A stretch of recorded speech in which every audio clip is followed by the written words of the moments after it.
Vamos a hablar aquí de menores y tecnología y qué papel juega la tecnología en la vida de nuestros hijos y de nuestras hijas.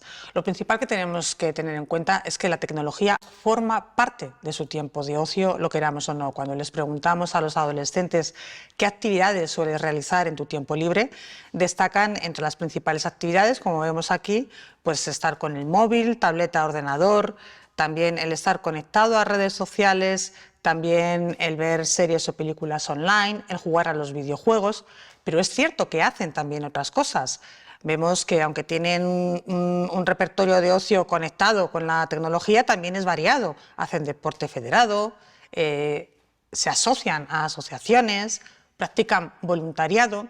La clave está aquí en intentar transmitirles la necesidad y trabajar con ellos para que haya un ocio equilibrado entre el online y el offline y ayudarles a configurar estos espacios de tiempo y que la tecnología, aunque ocupe un lugar preponderante, también sepan combinarla con otros tipos de ocio analógico.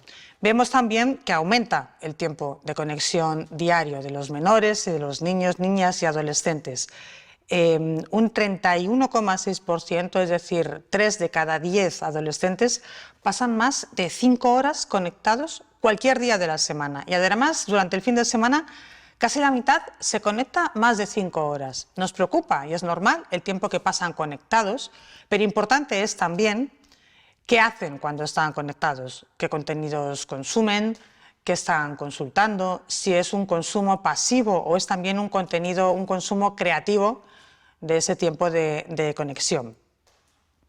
La media de edad a la que un niño o una niña en España obtiene su primer teléfono móvil son los 11 años.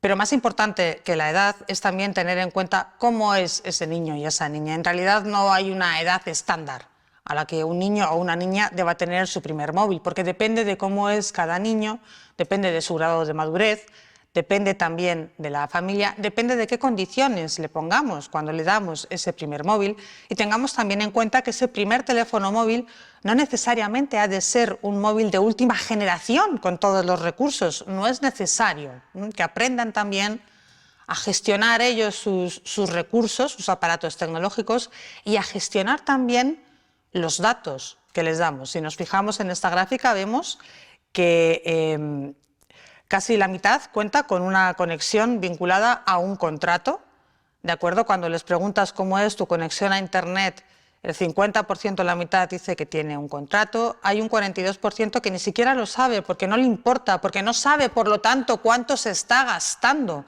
en la conexión online. Y cuando les preguntamos, oye, ¿cuántos datos tienes tú disponibles cada mes? Esto también procede del periodo de pandemia que hemos pasado, pero nos encontramos con que casi 3 de cada 10 te dicen que no lo saben, con lo cual poco les importa. Casi 3 de cada 10 tienen datos ilimitados y bueno, luego tenemos hasta 15 gigas, hasta 10 gigas. Es un consumo de datos del que no son conscientes. ¿Es importante que sean conscientes de eso? Es importante para que aprendan a gestionarlo, ¿de acuerdo? Y que sean responsables de ese uso que hacen tanto de los datos como del móvil, como de la conexión. Nos encontramos además con que les permitimos, los padres y las madres, dormir con el móvil en la habitación. ¿Y por qué digo que les permitimos? Porque si nosotros no se lo autorizásemos, ellos no lo harían, ¿vale? Es cierto, volvemos a lo de antes, establecer unas reglas, unas pautas de uso, pero porque es perjudicial que duerman con el móvil en la habitación. No solo por el efecto que tiene en la alteración del sueño, pues la luminosidad de las pantallas, el que se les olvide desconectar las notificaciones y esas notificaciones sonoras que les puede llegar, sino porque además al tener el móvil en la habitación comienzan a hacer un uso tardío, por así decirlo, del teléfono móvil y de la conexión y nos encontramos con chicos y chicas que llegan al colegio realmente pues muy cansados, porque han estado conectados hasta muy tarde y además sin que ni el padre ni la madre sepa qué uso ha estado haciendo, qué consumo ha estado haciendo de esos recursos digitales. ¿De acuerdo? No sabemos qué ha estado viendo, qué ha estado haciendo, a unas horas en las que pueden ser dados a caer en espacios o en usos que pueden ser menos aconsejables. Por lo tanto, el móvil fuera de la habitación, la conexión a partir de una determinada hora del día es recomendable que no se produzca, pero que no se produzca también ni ellos ni nosotros. Tenemos que dar ejemplo y de eso también hablaremos más adelante. Tenemos también, cuando hablamos de menores, tecnología, adolescentes, que se abren perfil en redes sociales a edades muy tempranas. Tenemos aquí los datos. El 100%, casi el 98% está registrado en al menos una red social, tiene perfil en 3 o más redes sociales. 6 de cada 10 tienen varias cuentas o perfiles dentro de la misma red social. Y esto puede obedecer a distintos factores, o bien porque uno de los perfiles que tiene es el que le controla el padre y la madre y los otros los que comparte con los amigos, los que utiliza, o bien simplemente porque quiere experimentar de distintas maneras y formas, ¿no? TikTok y Pinterest son más populares entre las chicas. Twitch es más popular entre los chicos, y lo que sí es cierto es que las redes sociales clásicas como Facebook y Twitter son cada vez menos populares. Aquí debemos tener en cuenta también, cuando hablamos de redes sociales, cuál es la edad mínima que cada red social establece para que se pueda utilizar. En Instagram son los 14 años, en TikTok son los 13 años, en WhatsApp, aunque nos pueda sorprender, y de redes sociales de mensajería hablaremos a continuación, son los 16 años, ¿de acuerdo? Por lo tanto, es importante que tengamos en cuenta estas edades, que si nuestro hijo o nuestra hija se va a abrir un perfil antes de esta edad, debe abrírselo con nuestro consentimiento, y nosotros tenemos que saber cuándo se lo está descargando esa aplicación, cuándo se está abriendo ese perfil, abrirnos perfil con ellos, acompañarle en ese proceso, guardar nosotros también las claves, porque generalmente, no para fisgonear lo que van a hacer, ¿de acuerdo?, sino generalmente a estas edades llega un momento en que se te olvida la contraseña que tienes. Nos ocurre a los adultos, ¿cómo no les va a ocurrir a ellos?, ¿de acuerdo? Entonces tenemos también que explicarle que los perfiles, o sea, que las aplicaciones se descargan cuando nosotros estamos con ellos, los perfiles nos los abrimos nosotros con ellos, vemos cómo son, y nosotros custodiamos también las claves de acceso a esos perfiles, y debe ser de nuevo una de las normas y unas pautas que le demos, y que entiendan que no es para fisgonear, ¿de acuerdo?, sino para poder acompañarles en este proceso. Utilizan además de forma masiva la mensajería instantánea, WhatsApp, los mensajes directos de Instagram. Discord también es una red social que a raíz de la pandemia ha crecido mucho en el uso. También aquí tenemos unas determinadas pautas. Los chicos utilizan más Discord y Telegram que las chicas. Es importante que nosotros tengamos en cuenta que cuando están whatsappeando, cuando están comunicándose a través de mensajería instantánea, están hablando con sus amigos y con sus amigas, probablemente no de la forma en la que nosotros hacíamos, de acuerdo, cuando teníamos su edad, pero ellos están hablando, no están enganchados al teléfono móvil, ¿de acuerdo? Están hablando. Y es importante también que les transmitamos, por un lado, que es las pautas de respeto, de convivencia, hay que aplicarlas también cuando estás chateando, ¿vale? Cuando mandas un mensaje de WhatsApp, un mensaje directo, no faltes al respeto, sé respetuoso, ten en cuenta que la comunicación es asíncrona, con lo cual puede ser que tú mandes un mensaje y que no te respondan al momento, y no hace falta ni que te respondan al momento, ni que tú respondas al momento, porque debemos de ser nosotros quienes decidamos cuándo estamos disponibles y cuándo nos conectamos. Enseñémosle también para eso a desactivar las notificaciones, para que no esté constantemente interrumpiendo la atención, ¿de acuerdo? Y que sean ellos de nuevo quienes gestionen su tiempo de conexión, su tiempo para hacer otras cosas, y no tener que estar necesariamente pendientes del dispositivo móvil. Dicho todo esto, es importante también que sepamos y tengamos en cuenta que están conectados, pero no están aislados, que es la imagen que muchas veces nos puede transmitir. Precisamente los usos más habituales de Internet y de las redes sociales tienen que ver con contenidos relacionales, como whatsappear, estar en redes sociales, etcétera, ¿de acuerdo? Y además, que en contra de lo que pudiéramos pensar, las redes sociales les ayudan a no sentirse solos, ¿vale? Con las redes sociales hacen principalmente amigos, no se sienten solos.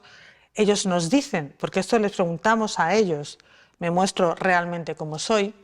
Y dicho esto, también es importante que les transmitamos y que les enseñemos o que les inculquemos que el número de amigos que tengas en redes sociales no te hace más popular, que no debes medir esa popularidad o esa aceptación por el número de amigos o seguidores, ¿de acuerdo?